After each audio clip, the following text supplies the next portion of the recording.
Na tayo ng tinatawag nating tag-ulan, pero naandaman pa rin natin napakainit. At sa ating pagbarot pa rito ay medyo naramdaman po natin yung sobrang init. Sa ating mga inawit po ay napakaganda po yung ating pong mga inawit. Yung pong tinatawag po natin pakalimiin pong mabuti yung mga ninalaman ng ating pong mga inaawit. At bago ko po pasimula ng ating pong paksayin sa umagang ito ay mangyari lamang po na kung maaari po pakibuksan po natin ang ating pong banal na kasulatan sa aklat ng Hebreo, kabanatang 13, talatang 5. Hebrews chapter 13, verse 5. Ganito po mga kapatid ang nilalaman sa pagkakaliwat sa aking banal na kasulatang tangan. Ganito po sa 5. Mangilag kayo sa pag-ibig sa salapi. Magagkasya kayo sa inyong tinatangkilik. Sapagkat siya rin ang nagsabi, sa anumang paraan ay hindi kita pagkukulangin. Sa anumang paraan ay hindi kita pababayaan. Ating po kunin yung katagang huling binanggit sa talatang ito. Hindi kita pababayaan. Yan, sabihin po, hindi kita papabayaan. Yan. Dito po maliwanag, ang sabi ko ng ating Panginoon ay hindi tayo papabayaan.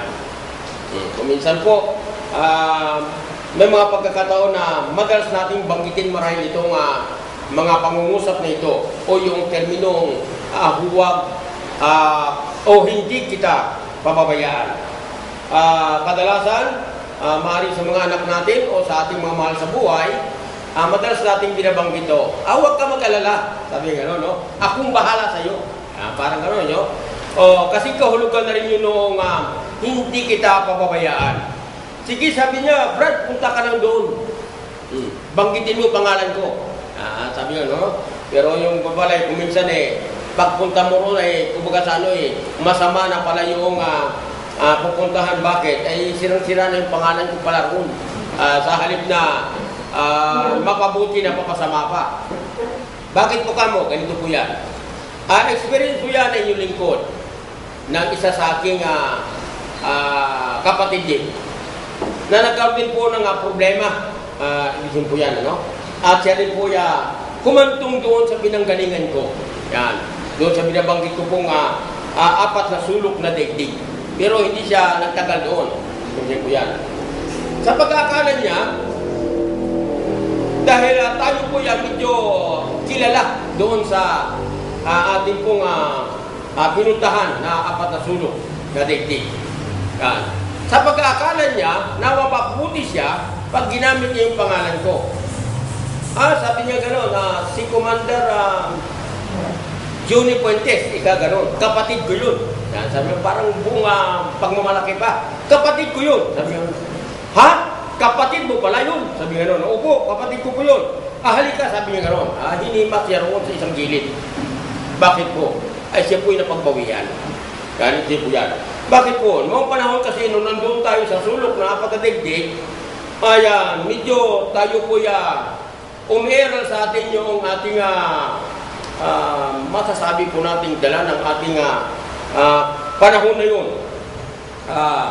Mabalasik, ibig po yan.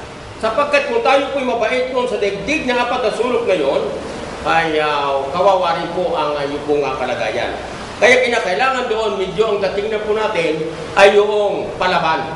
Ibig po yan. Sa lait ko pa nga ito, ibig po yan, na pargabyado pa tayo, yun isa sa mga prinsipyo ko. Dahil sa liit kong ito, argabyado pa ako, ay masyadong argabyado na ako. Parang ganun po yan, ano?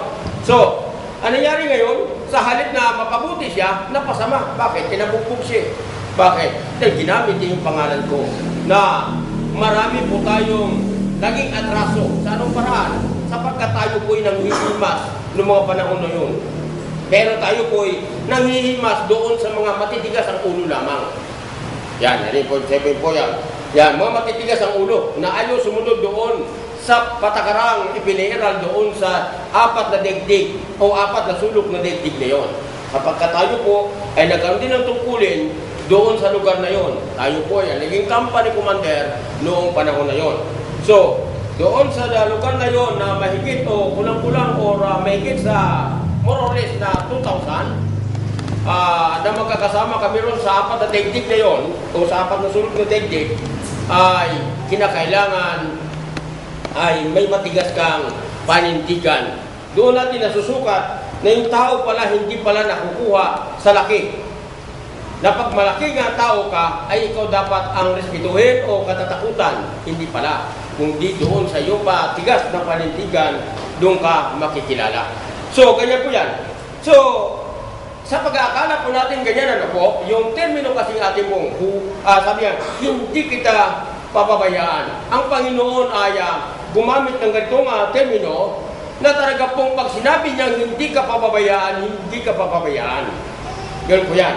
So, kung sa tao ay maaari pong masira o hindi makatotoo yung ating pong mga sinabi o pinangakong hindi natin pababayaan.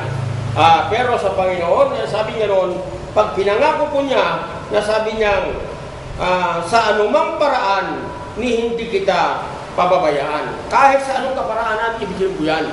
Kung totoo po nga, kayo po yan nananalig, nagtitiwala sa Panginoon, hindi tayo pababayaan. Ay kaya po, subok din natin po yan talaga na hindi tayo pinababayaan ng Panginoon. Ako po yan talaga nga naniniwala sa Panginoon ng taos puso. Bakit po? Wala pa pong hinihingi akong hindi pa po ibinibigay. Sabihin po yan, basta tayo po yan sumampalataya ng talagang buong katapatan, tayo po hindi pinababayaan ng Panginoon. Tanda po natin, no? Doon sa Lumang Tipan, nung panahon ng mga Israelita, ay nagkaroon po sila ng, nagsama-sama sila sa isang lugar, ano? At upang piliin nila o koronahan itong si Haring Saul. Yan po ang accounts yan ay matutunghayan po natin doon sa 1 Samuel, chapter 11 verse 15. At doon po yan, ano? Na kung paano yung mga Israelita ay kanila pong napili at kinoronahan itong si Saul na para maging hari po nila. Yan. Dito po, sa kabila po nito, nasabi nga na nagkaroon sila ng maging hari. Bagat ang Panginoon kung tutuusin ay talagang kung susundin ang Panginoon, parang bantulot kung isipin po natin, ano, na maging hari itong si Saul. Yan, ano po, natanda po natin, no? Si Saul, yan po yung nagtangkang ilang ulit na nagtangkang pumatay kay David. Yan, ano po, dahil lamang sa inggit o yung tinatawag po nating doon sa termino ring binitawan ng mga tao na isinisigaw. Nasabi nga ron kay Saul daw ay sabi nga ron libo-libo. Yan, ano? At sabi nga kay David, laksa-laksa. Yan, ano? Ay para ba sa pakiwari ni Saul, mas sikat si David kaysa sa akin, parang gano'n, ano? Kasi sa kanya libo-libo lang, sa kanya laksa-laksa, parang gano'n. Pero sa totoo yan, hindi naglalayo po yun. Isa lang din po ang pinakakahulugan. Yan, isip po yan. Na maramihan din po, ibig sabihin po yun. Puwapatay, ibig sabihin yan, na maramihan sila, laksa-laksa. So, kung susundan po natin, doon sa 1 Samuel, chapter 12, verse 22, nandito po mga kapatid, ating pong tunghayan, sinasabi ng 1 Samuel 12:22. Sapagkat hindi pababayaan ng Panginoon ang kanyang bayan dahil sa kanyang dakilang pangalan. Sapagkat pinalulugdan ng Panginoon na gawin kayong bayan niya. Kita niyo na ho ang sabi ng Panginoon. Sabi ni Samuel sa mga Israelita, hindi raw, sabi niya, pababayaan ng Panginoon ang mga Israelita sabi nga noon, sapagkat kinalugdan ng Panginoon na gawin kayong bayan niya. Ang ibig po yun, ang Israelita, pinili po ng Panginoon na sabi niya maging bayan niya. I-compare doon sa ibang mga bansa o bayan, sabi nga noon, ang mga Israelita ay maliit lang po. Ihambing doon sa iba. Parang gano'n po yan, no? Pero, bakit ito ang pinili ng Panginoon, itong maliit? Ibig po yan. Sapagkat sa kanila nga po, nasumpungan na sila nga po ay naging masunurin. O yung may makita sa kanilang sila nga po may katangiang masunurin sa Panginoon. Yan. So, ang sabi ganun, hindi pababayaan. Yan, no? Hindi sila pababayaan ng Panginoon sa anumang paraan. Sabi ganun. Ibig sabihin, sa iba't ibang kaparaanan, yan ano, ay hindi magpapabaya ang Panginoon. Sabi ganun. At tandaan po natin ano po. Yan. Hindi lamang panahon ng mga Israelita ba ang mga pinili? Hindi lang. At hindi lamang ang mga Israelita ang hindi pababayaan. Tandaan po ninyo, maging sa ating kapanahunan ngayon, o yung tinatawag natin Christian age, sabi nga no, sapagkat sila ay kapanahunan ng mga magulang. Sabi nga no, at dito naman ay sa ating kapanahunan o panahon ng mga Kristiyano, sa ating panahon ngayon. Alinsunod po sa talan ng banal na kasulatan, sa unang Pedro, kabanatang 2, talatang 9, pakisundan po ninyo mga kapatid, ang sinasabi ng banal na kasulatan, ating pong tutunghayan. First Peter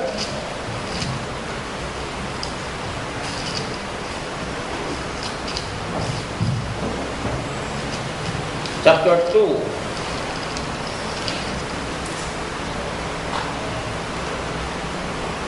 verse 9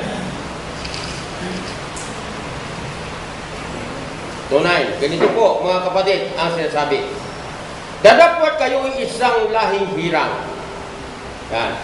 Isang makaharing pagkasaserdote, bansang banal, bayang pag-aari ng sarili ng Diyos, upang inyong ipahayag ang mga karangalan niyaong tumawag sa inyo mula sa kadiliman hanggang sa kanyang ikagigilalas sa kaliwanagan. Dito po mga kapatid, sabi nga noon, tayo po yung sinasabi, no? Sa atin na pong panahon ito. Kayo sabi niya, lahing hirang. Yan ano? Lahing hirang o pinili. Sabi nga no, pinili. Mga lahing pinili. Sabi nga, isang makaharing pagkasaserdote. Yan ano?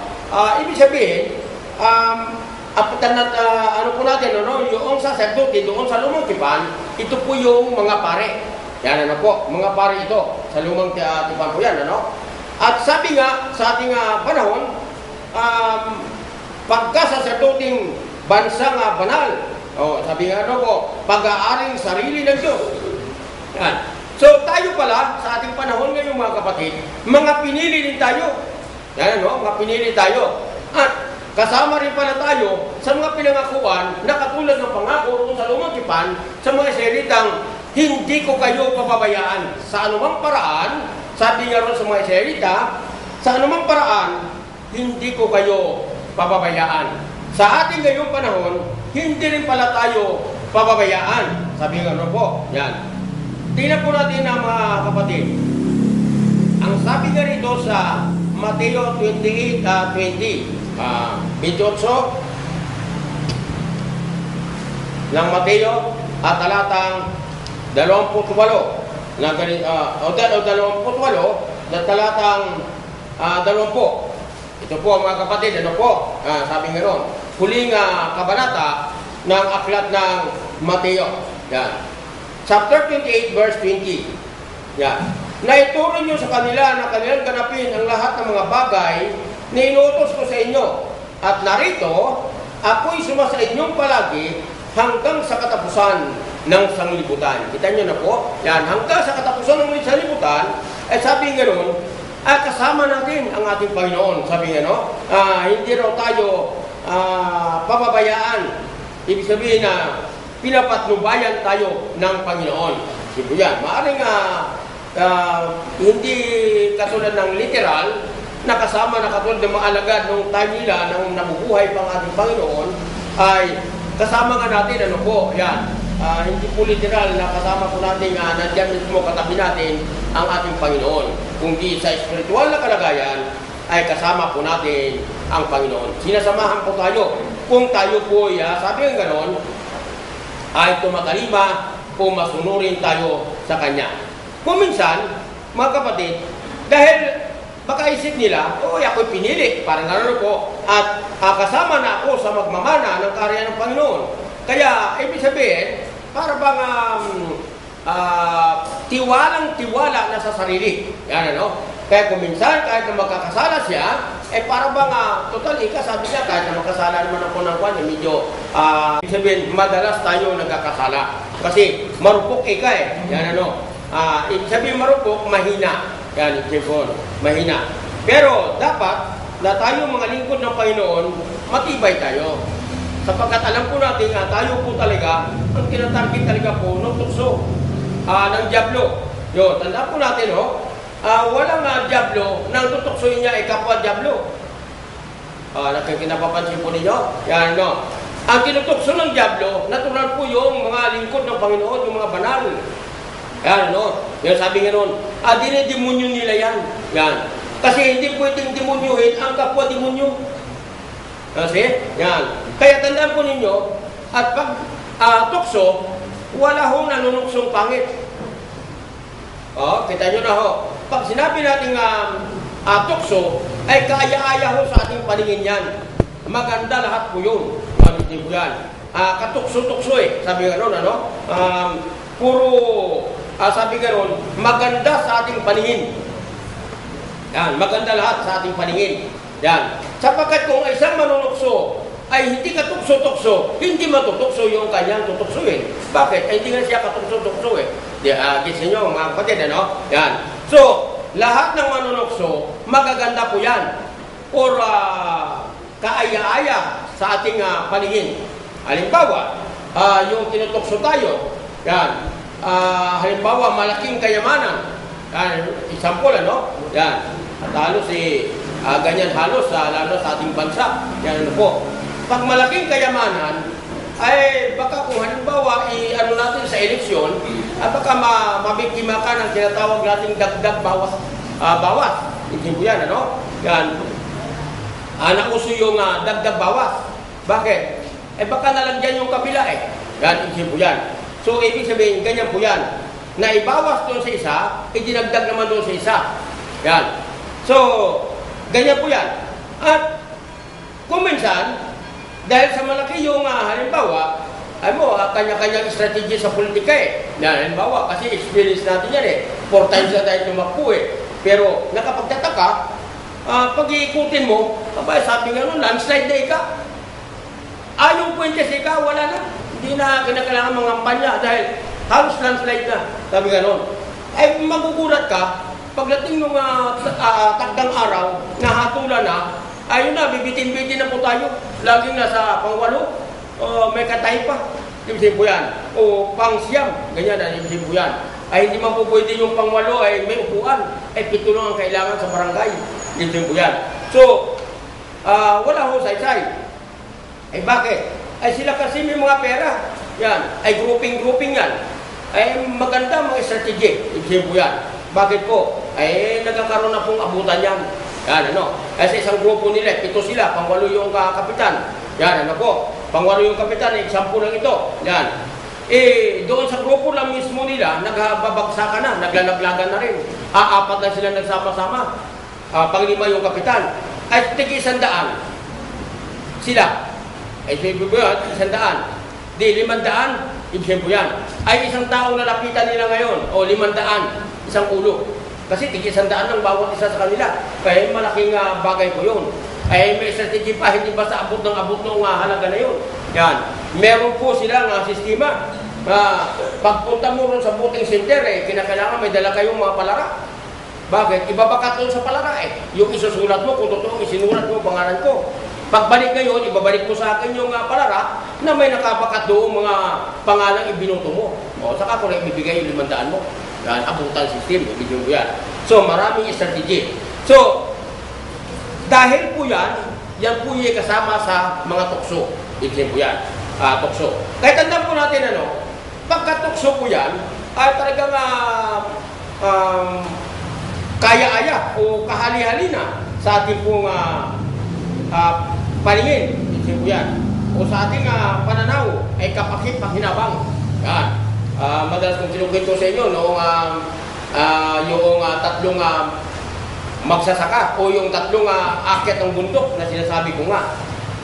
Na siya ay kumbaga sa natukso roon sa pag-akyat sa bundok ay may nakita siyang mga magagandang mga bagay, ay nahalina siya roon sa mga bagay na yun, wala na yung atensyon niya roon sa pag-akyat sa bundok. Yan Bakit? Doon na ang buong atensyon niya roon sa pangalap noong mga magandang mga bagay na mapakinabangan niya kung sakasakaling babalik siya roon sa pinanggalingan niyang baryo. Ibig po yan, naminsahe ko sa inyo po yan, Yan.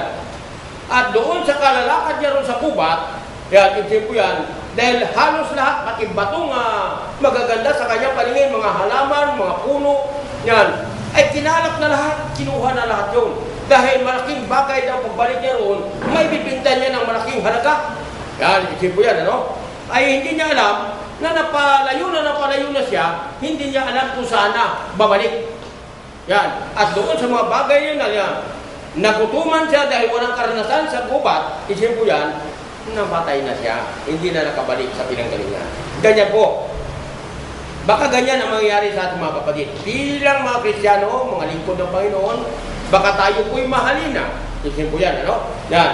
At sabi nga gano'n, at tayo po'y matukso. Sabi nga gano'n, ay hindi na tayo makabalik sa ating pong Panginoon. Kaya bagamat sabi nga, nangangako ang ating Panginoon na sa anumang paraan, hindi ko kayo pababayaan.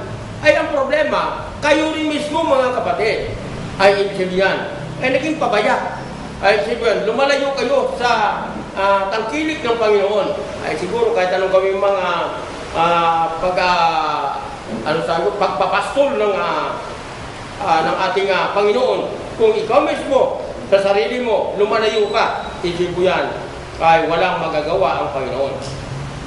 Tandaan po natin doon sa 1 John chapter 5 verse 20, o unang Juan kabanatang 5 talatang 20.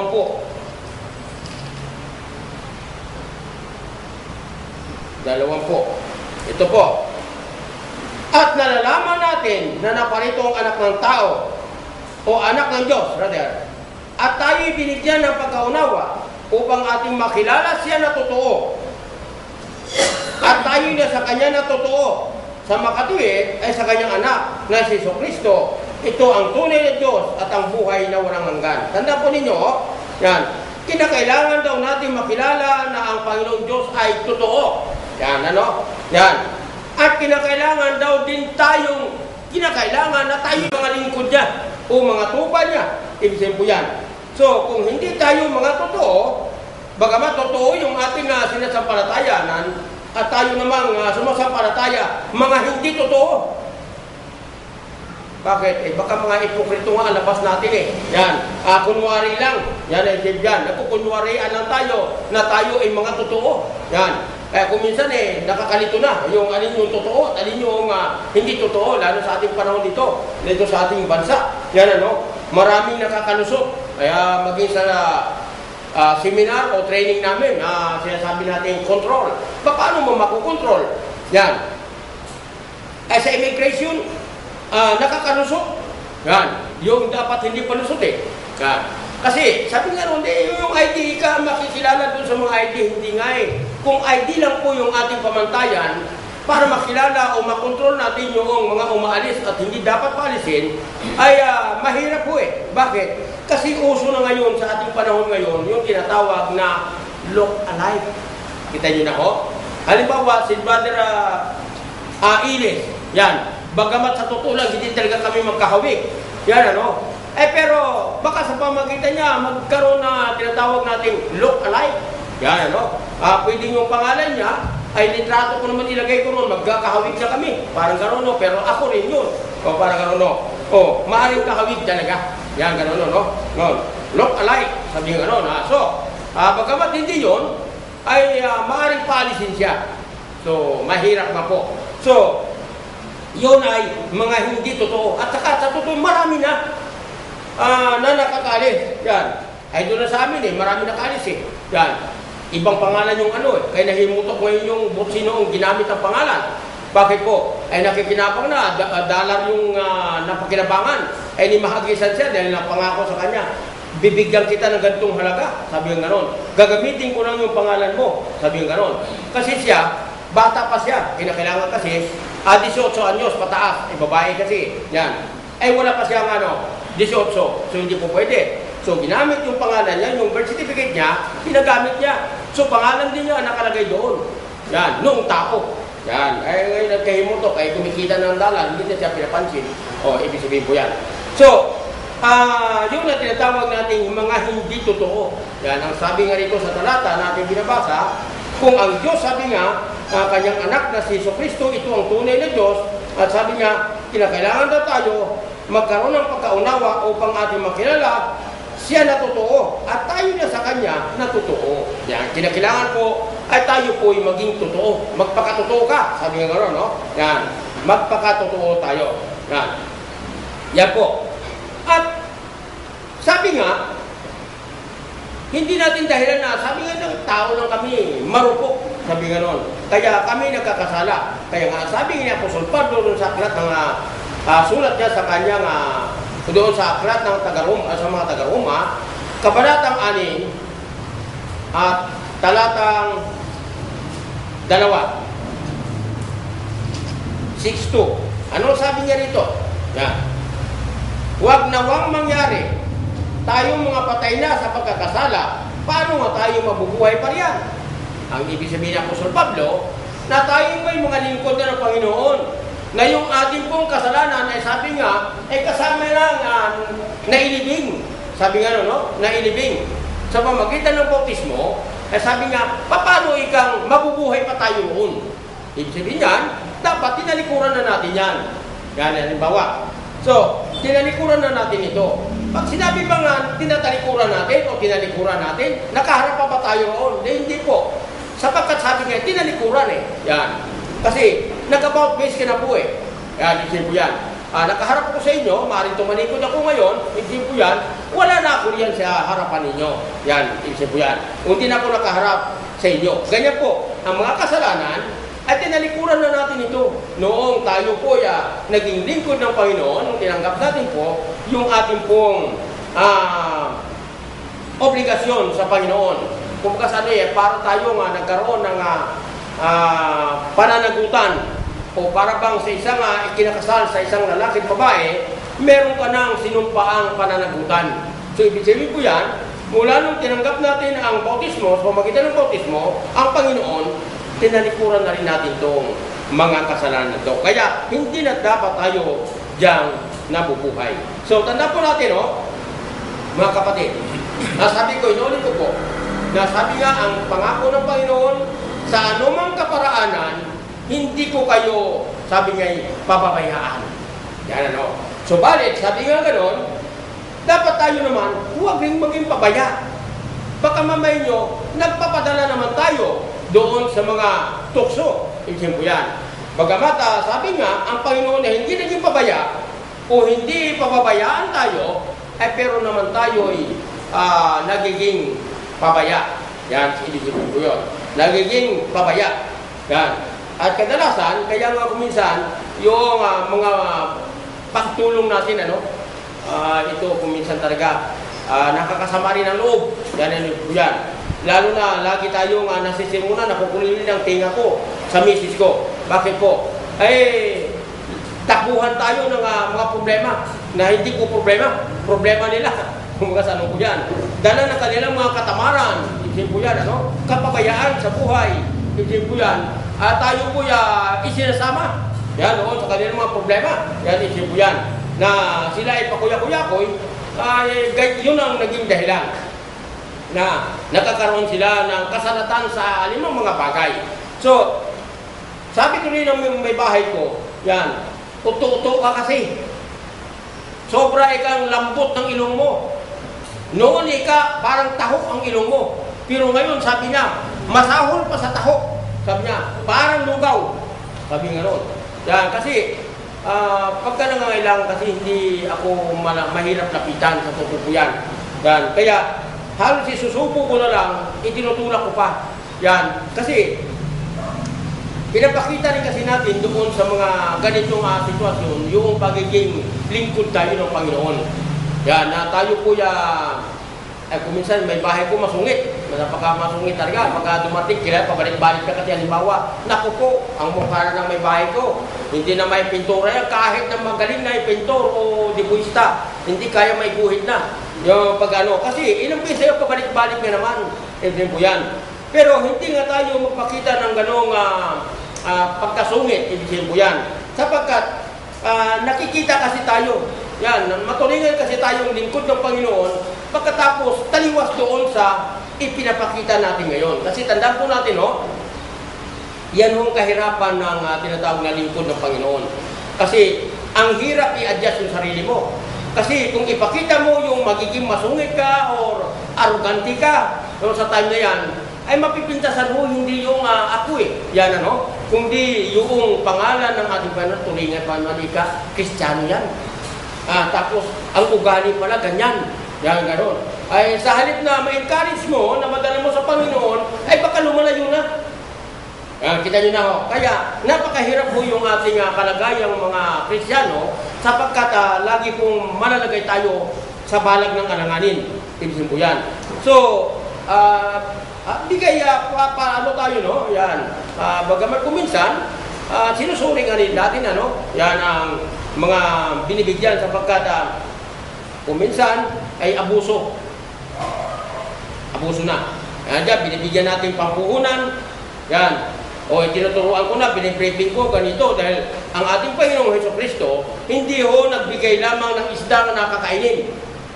Yan nagbigay siya ng halimbawa, tinuturuan din niya kung paanong humuli ng isda. Hindi yung pagkain lang ng isda.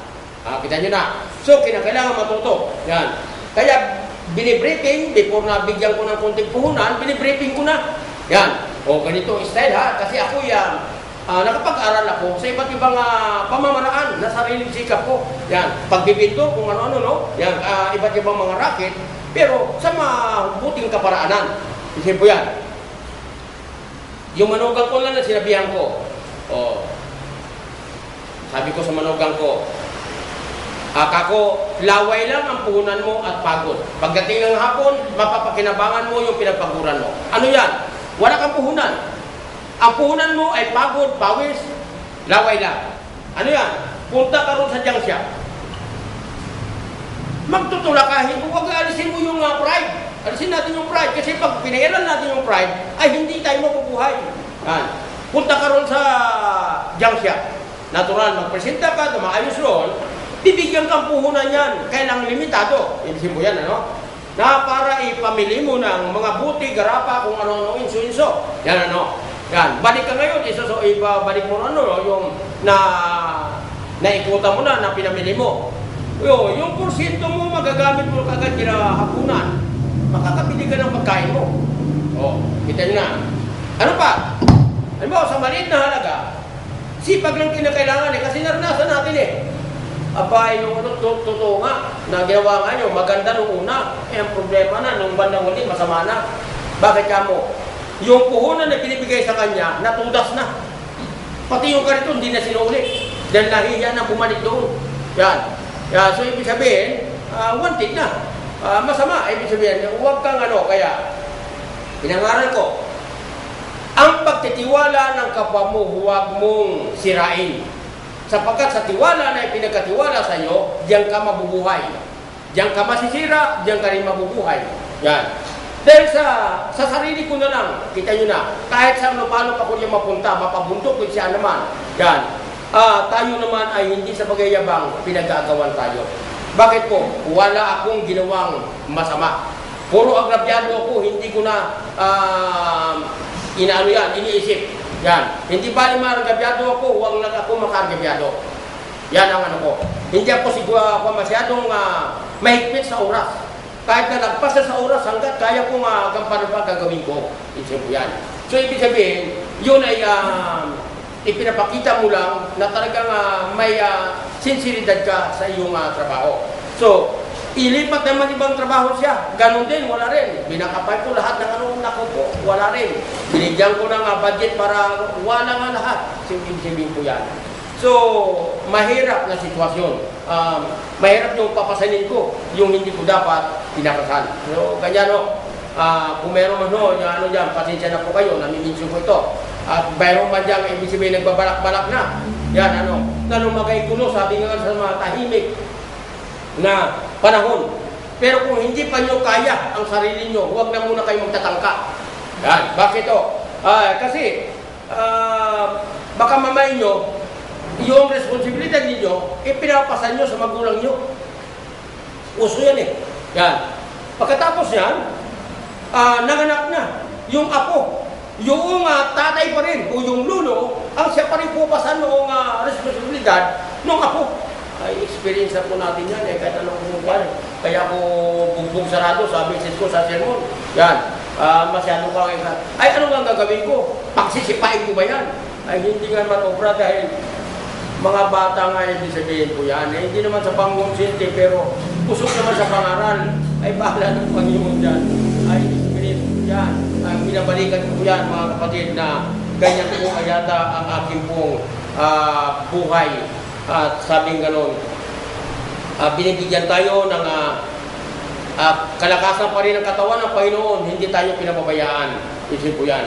So, ito yung papel ng ating pong bilang isang lingkod ng Panginoon.